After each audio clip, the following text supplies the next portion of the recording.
முதல் வாசகம். அருள்பணி எனக்கு அளிக்கப்பட்டதை உணர்ந்து கை கொடுத்தனர்.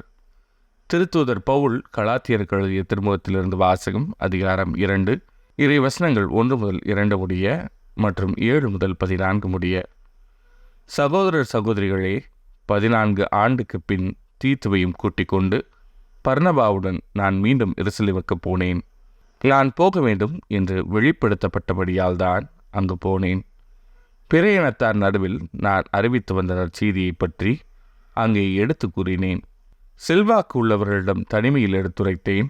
நான் இப்போது செய்யும் பணியும் இதுவரை செய்த பணியும் பயனற்று போகக்கூடாதே என்பதற்காகத்தான் இவ்வாறு செய்தேன்.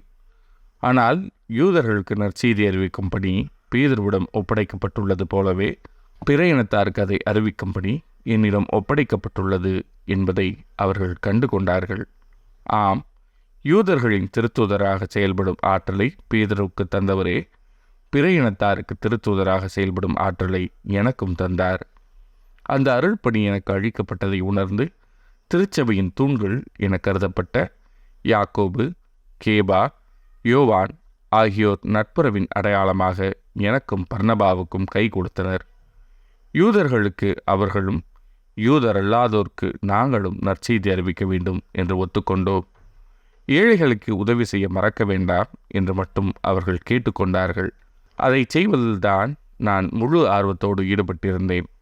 ஆனால் கேபா அந்தியோக்கியாவுக்கு வந்தபோது அவர் நடந்து கொண்ட முறை கண்டனத்துக்குரியது என தெரிந்ததால் நான் அவரை நேருக்கு நேராய் எதிர்த்தேன். அதாவது, யாக்கோபின் ஆள்கள் சிலர் வருமுன் கேபா பிற இனத்தாருடன் உண்டு வந்தார். ஆனால் அவர்கள் வந்த பின் அவர்களுக்கு அஞ்சி அவ்வாறு உண்பதை விட்டுவிட்டார். மற்ற யூதர்களும் இந்த விழிவேடத்தில் அவரோடு சேர்ந்து கொண்டனர். இந்த விழிவேடம் பர்னபாவை கூட கவர்ந்து விட்டது. இவ்வாறு அவர்கள் நற்செய்தியின் உண்மைக்கேற்ப நேர்மையாய் நடவாததை கண்ட நான் எல்லார் முன்னிலையிலும் கேபாவிடம், நீர் யூதராயிருந்தும் யூத முறைப்படி நடவாமல் பிற இனத்தாரின் முறைப்படி நடக்கிறீரே, அப்படி இருக்க பிற இனத்தார் யூத முறையை கடைப்பிடிக்க வேண்டுமென நீர் எப்படி கட்டாயப்படுத்தலாம் என்று கேட்டேன். இது ஆண்டவரின் அருள் வாக்கு. இறைவா, உமக்கு நன்றி. பதிலுரை பாடல். உலகெங்கும் சென்று படைப்பிற்கெல்லாம் நற்செய்தியை பறைசாற்றுங்கள். பிற இனத்தாரே, நீங்கள் அனைவரும் ஆண்டவரை போற்றுங்கள். மக்கள் இனத்தாரே, நீங்கள் அனைவரும் அவரை புகழுங்கள். உலகெங்கும் சென்று படைப்பிற்கெல்லாம் நற்செய்தியை பறைசாற்றுங்கள். ஆண்டவர் நமக்கு காட்டும் ஆறாத அன்பு மிகப்பெரியது. அவரது உண்மை என்றென்றும் நிலைத்துள்ளது.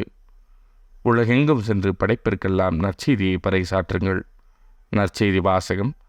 ஆண்டவரே, எங்களுக்கு இறைவனிடம் வேண்ட கற்றுக்கொடும். லூக்கா எழுதிய தூய நற்செய்தியிலிருந்து வாசகம். அதிகாரம் 11, இறைவசனங்கள் 1 முதல் 4 முடிய. அக்காலத்தில் இயேசு ஓரிடத்தில் இறைவனிடம் வேண்டிக் கொண்டிருந்தார்.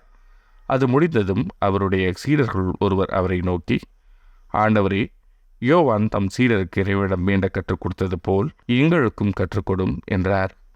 அவர் அவர்களிடம், நீங்கள் இறைவனிடம் வேண்டும்போது இவ்வாறு சொல்லுங்கள்: தந்தையே, உமது பெயர் தூயதென போற்ற பெறுக. உமது ஆட்சி வருக. எங்கள் அன்றாட உணவை நாள்தோறும் எங்களுக்கு தாரும். எங்களுக்கு எதிராக குற்றம் செய்வோர் அனைவரையும் நாங்கள் மன்னிப்பதால் எங்கள் பாவங்களையும் மன்னியும். எங்களை சோதனைக்கு உட்படுத்தாதையும் தீயோனிடமிருந்து எங்களை விடுவித்தருளும் என்று கற்பித்தார். இது ஆண்டவரின் அருள்வாக்கு. கிறிஸ்துவே, உமக்கு புகழ்.